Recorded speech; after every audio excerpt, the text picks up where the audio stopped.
Hello, friends, and welcome back. Great to have you as we are doing our 18th podcast. And this podcast today is on Job. We thought because of the length of the book, it'd be easier just to study one instead of trying to break it up. And so, and in the midst of this, I think there's plenty we can talk about as we cover this story. And like I said, I always get interested in things when I go back and read and find things that you don't remember reading before, or something that just sticks out to you this time that didn't stick out to you last time. And a lot of this just because of things that are going on in your own life or things in the world.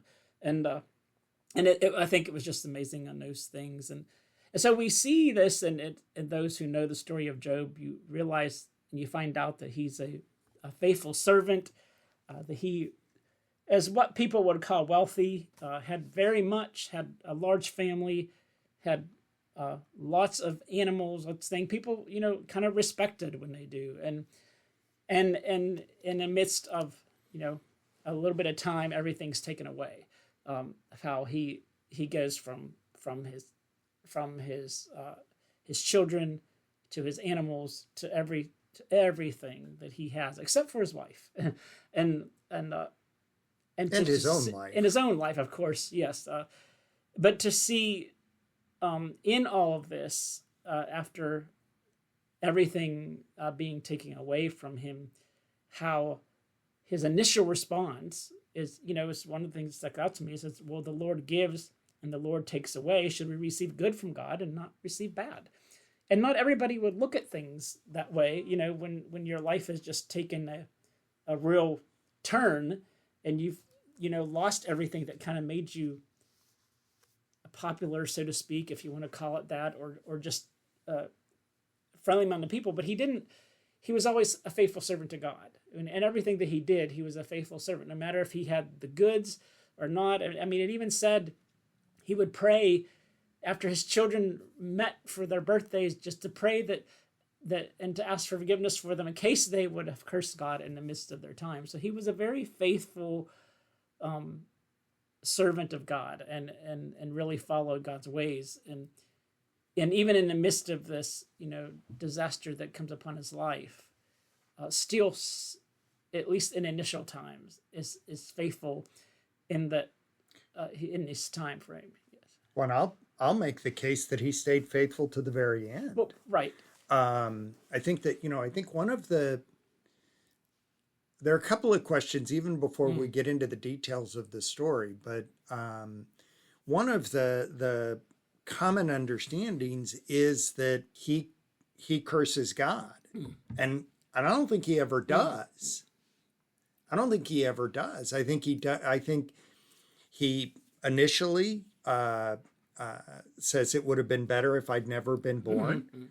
But he doesn't move towards committing suicide. He doesn't do anything with that. No. And who among us in desperate times didn't say, is this life even worth it? He does say, I wish I could go to court against God. Yes. But he says that in the context of what his miserable comforters are saying. They're the ones saying, you deserve this. Yep. And in that context, he does say, well, fine, if I deserve this, tell God to prove to me why I deserve it. Yep. It makes perfect sense to me. I do think we need to talk a little bit before we get into this, a little bit about the overall structure and how this book gets into our Bible and where it comes from, because all of that is a part of understanding. The rabbis pretty much say that the whole book is intended as a story, not a historical narrative. Now, that doesn't mean that we change whether or not we talk about Job as a person. We talk about Hamlet as a person, but there was no historical person named Hamlet. I think that it is a story that brings us something. Um, and in some ways, parts of the text that are in front of us are among the very oldest. Because that question of how do I live with pain is so central to who we are. And parts of it are not. You drew us in initially to the prologue, as it is known, those first couple of chapters, which I have to admit, there are always a few places in Scripture that I think to myself, it would be a whole lot easier if this wasn't in my Bible. And that's one of the parts. I mean, the whole rest of Job would be easier to deal with if it weren't for that initial prologue. In part because of what it says about God. That said, that it is in our Bible, I think fundamentally shapes how we read everything else. Because in that prologue, the Almighty is the one that says Job is good, right, and blameless. Absolutely. And does exactly when the adversary or comes to him and God asked him where he came from, and he said he's been wandering throughout the earth, and then God says, to consider Job in the process, because as you said, because he is blameless and he's just honest and he has this integrity about him, just and I do, and of course there's stipulations. He says, okay, you can do this, but spares life, and again it happens later on in another time. He goes back and he goes, okay, but then if you touch his skin or cause some things, that he'll curse you, and you're right. Job never gets to the point where he curses God in this whole series. I think there's been questions, which any of us have probably asked in our own lives. Absolutely. Why is this happening to me? Or if I haven't done anything wrong, or as you said, when he goes to the court, it's like, well, let's go, because like I can prove that I'm innocent. I haven't done anything wrong, but I want God to tell me why I'm going through this. And I thought, how many of us have not asked ourselves that question if we're going through a tough time? Why am I having to go through this? Why do I have to do this? And it's just a question, I think, that comes for me, is like when things aren't going as you would like, I think we always question why. Well, I think that's part of the problem with the prologue. Because, it gives a why, and who among us who lost children and wealth and had sores all over our body where we were scraping our skin with a potsherd, if an angel came and said, okay, you asked why, let me tell you why. The reason why is because God and the adversary, the accuser, Satan, had a bet, and God bet on you, would look over and go, oh, cool. Cool. God bet on me. Okay. No, no matter, whenever we ask the question why, there's no answer that would work for us. No. We say why, but what we really mean is stop. Make this stop. Yep. Yeah. And especially when, in this aspect, we know the why, as you said. We know the reason. Job doesn't know at this point, but just to hear his point that he's never done anything wrong, but yet, these friends of his has come along and just are absolutely accusing, just throwing these accusations at him. Even at the beginning, though, like they come and they say they see him and they weep and they mourn because they didn't recognize him from sitting, but yet they never, in the midst of what you would think a friend would do, offered words of comfort for him. It was always words of accusation, and I think that's where later on you see is where Job just gets frustrated with everything that they're saying because of that. Yeah, in the first 6 days of the miserable comforters, everybody is good and right and smart. For the first 6 days, nobody says anything. And that's probably the place all of us should be. Yeah. Typically in Disciple Bible, when we get to Job, I remind folks that the receiving line at a funeral is usually the place at which most of us say the dumbest things we know to say. And that's where at the end of the 6 days, Job begins by saying, it would have been better if I had never been born. Yep. And rather than his friends saying, I could see that. I could see that. But I'm thankful you were born. I'm thankful that you were born because you have improved my life, and the world is better because you are here. They go on to accuse him. Yep. And they come up with all sorts of horrible, easy answers that do nothing but just rub salt into the wound in a way that is just cruel. Yeah. Eliphaz begins with basically saying, well, everybody has troubles. You got troubles, I got troubles. All God's children got troubles. What? I mean, really? Really? You're sitting there in a hospital room.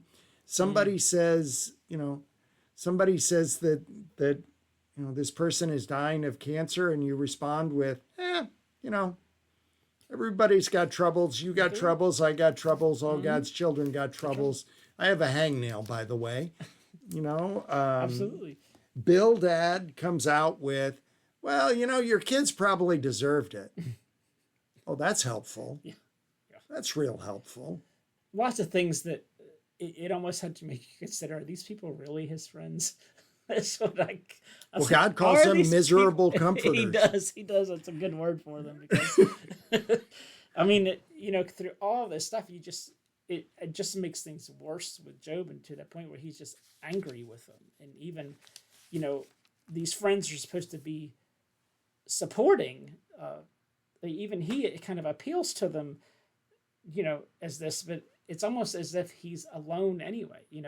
If your friends are going to do nothing but accuse you, then he's basically still alone. His wife told him to curse God and die, just do it anyway. And he's just really sitting on this time of even asking, it's why not forgive my sins over my iniquities? And he's asking these questions, if I have done these, then why would my sin? Why would they not be forgiven? He has done everything possible. Why am I worse possible. than everybody? Yes, and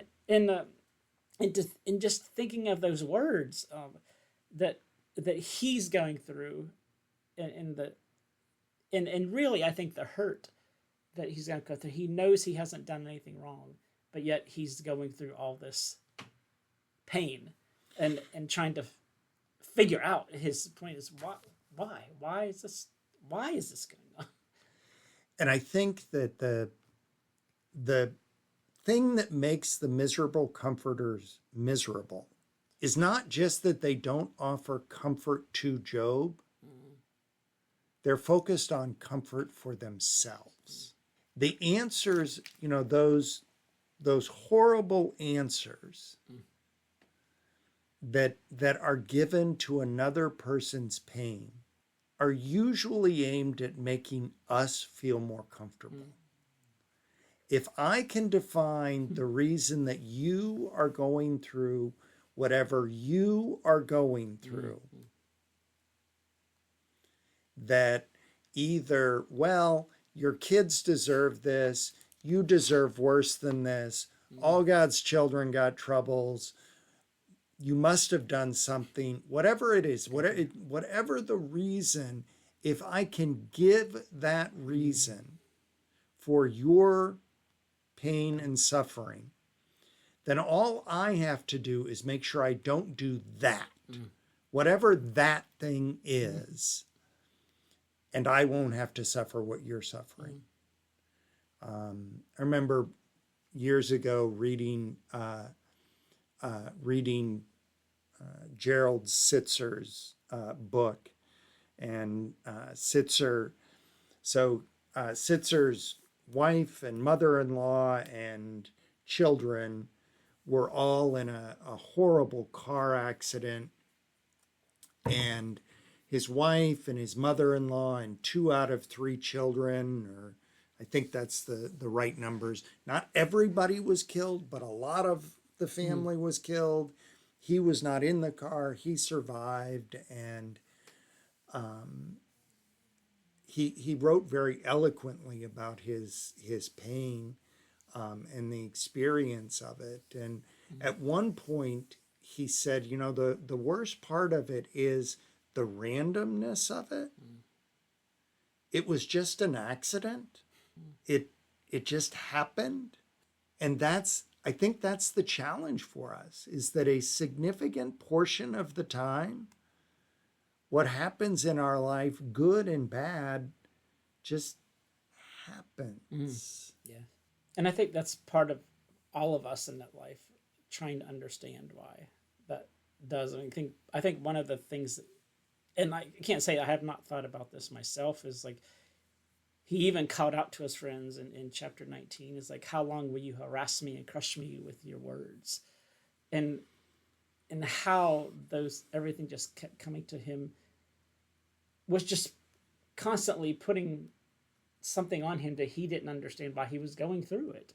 And as you said, going through these things, it's even questioning God. It's like, why do you treat me? You know, like, these people, why do you do this? And he got into chapter 20. He says, he starts going into these questions of why do the wicked live and grow old and become strong? You know, or he goes through all these things in here. You know, how these things, like why, you know, what, though their height reaches heaven and their heads touch the clouds. You know, he's asking all these questions in here.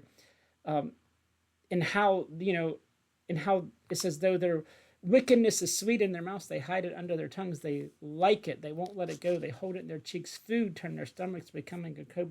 So all of these things that he's talking about, but yet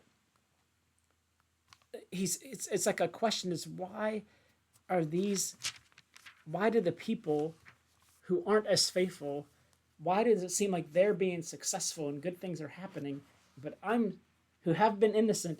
It's almost a question that we hear sometimes. Why does bad things happen to good people? We hear that a lot of times in situations and in life, and it's a matter of in this life realizing the whole things, and we do eventually, that God is with you through them. He hasn't left them through them, and help in trying to understand is not always easy. It's just part of our lives that we go through, but realizing that as we go through these things, we don't always go through them alone, even though it's sometimes that you feel alone when you're going through them. But helping to trust in God's providence and God's trust in this, and how that helps us in our lives to go through these tough situations. Yeah. I do think, however each of us narrates our own pain and suffering, is good and valuable. The thing that we should never do is to try to narrate somebody else's. Yes. Amen to that. And I think that's the pain. You know, you were talking about chapter 19, and in chapter 19, he says, all my bosom friends detest me. Yes. Those I love have turned against me. Yep. My bones stick to my skin and flesh. I escape with the skin of my teeth. Pity me, pity me. You are my friends. And what a powerful statement. How does anybody walk away from somebody saying that and think, yes, I was a good friend. And yet they keep coming back. Yep. They keep coming back with what can only be described, in my opinion, as shallow answers. Yes.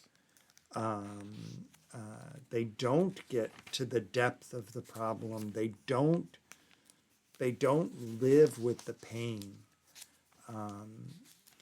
Eventually, one of the challenges of the text is that first it says that Job's 3 friends came to him, and suddenly by the end there is a fourth. And in chapter 31, verse 40, it says the words of Job are at an end. Well, it would make eminent sense to jump from that verse to chapter 38, verse 1, where God says, "Who darkens my counsel?" Yep. But somehow or other, our Bible includes these words of Elihu, the youngest of the miserable comforters, who decides to say everything that the other 3 have said all at once, in short order, as only young people do, and we get the book that is in front of us. Yes. When we get to chapter 38, and who is this that darkens the counsel, who darkens counsel, speaking without knowledge? Although chapter 38, verse 1 begins, "Then the Lord replied to Job out of the tempest," it doesn't necessarily have to mean that the next sentence was the answer to what Job said. It could be, this verse can be read to say the Lord spoke because of Job and said, "Who is this that darkens counsel and speaking without knowledge?" Okay. And that those words are not, and all that comes after, are not aimed at Job. That all of that theophany, as it is known in biblical circles, this God answering the question of why am I suffering, that these words of God are not for Job to hear, they're for the other 4. They're the ones that need to hear, "Were you there when I created the heavens and the earth? That's right. Were you the one that was standing next to me when I said the ocean can only go here? Didn't remember you being there." So true. Because the problem of those 4 is that they dare to speak on behalf of God. Yep. The problem of Job is not that this man the problem of the book of Job is not that this man of great pain and suffering dares to despair. The problem is that these 4 miserable comforters dare to speak for God. And you can definitely see that in the sense that they're doing and everything they are, and even to the point, you go through all this through 38, 39 of God speaking, and even to the point in 40 where you think things are done and it's not quite the thing, but he says the Lord continues to respond to Job, "Will the one who disputes with the Almighty correct him? God's instructor must answer him." And Job said, "Look, I'm of little worth. What can I answer you? I'll put my hand over my mouth. I've spoken once, I won't answer twice. I won't do it again." And in the whole sense of like, he hasn't said anything yet. I mean, he's been listening this whole time, as is the others, and but yet he continues, but in different ways. Instead of the creation and the nurture, now he's talking about other things like justice, and like, you question my justice and deem me guilty, so you can be innocent. And that, to me, was, like you said, would have been more apt for the ones, because they were the ones doing it. Job never questioned God's justice, but in this aspect, it makes more sense like that. That is more of an answer or a response to the ones who were there in that aspect. As we see, and as you get to the end, towards the end of that part,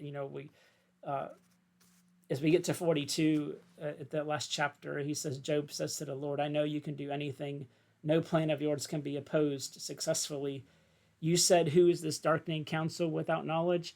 I have indeed spoken about things I didn't understand, wonders beyond my comprehension. You said, listen, and I will speak. I will question you, and you will inform me. My ears had heard about you, but now my eyes have seen you. Therefore I relent and find comfort on dust and ashes. It almost seems like a sign of repentance, like that if he was questioning, not that he did wrong, but because he just questioned, and that he was relenting now, because where he said he was listening, but now he saw, and it made a difference now, because he heard about him, but now he's seeing him and he's understanding more. But then God says, yes. I am incensed at you and your two friends, for you have not spoken the truth about me as did my Job. Servant Job. Yes. Exactly, to the friends, as he's talking about. Yes. The problem is the friends. Yes. And the problem is our tendency to want to believe in a predictability to our own lives and our desire to be in control. Even the what is known as the epilogue, the returning of everything to Job, is almost comical in its way. I mean, what parent, having lost one child, would say, oh, well, now I have two. It's okay. Right. Yeah. How would getting twice undo the pain of having lost what you lost? Right. I think that, again, I fully believe that the book of Job is so much more about how bad we are at caring for each other. One of the things that stuck out to me here, this was my moment here that stuck out. After the friends say everything that they do, and in the epilogue, and after God is telling them, because you haven't spoke correctly to me, but I did, he tells them to make this, to make a sacrifice, to go, and he says, Job, my servant, will pray for you, and I will act favorably by not making fools of you, because you didn't speak correctly as me as he did. So after everything that these friends have done, Job prays for the friends who completely accused him of stuff that wasn't true. And then it said it was after the prayer that God gave him what he did. It's good. The Lord changed Job's fortune when he prayed for his friends. Right. And it was just, not that it's saying, but it was just, that part just stuck with me. I was like, okay, after everything that these friends did to him, after everything they accused him of, Job prayed for them. That's a hard thing. I mean, for a lot of people, it's a hard thing to do. But he did. And he did what he did. And that showed the righteous person that Job was. Exactly. It's stated at the beginning, it's stated at the end, that his righteousness, as much as he prayed for his family and his things, now he's praying for the friends who literally did do things that he wasn't sure if his children did. He did it just in case they did. Now here are the friends who literally did say stuff, and he's told to pray for them and to do what he's done. So, well, we hope you've enjoyed this quick walk through Job, and hope you will continue with our readings. Next week we move to talking about Psalms, and are grateful if you are continuing with this journey. Please drop us a little line. Let us know where you are, how it's going with you, and we will look forward to talking to you again. take care.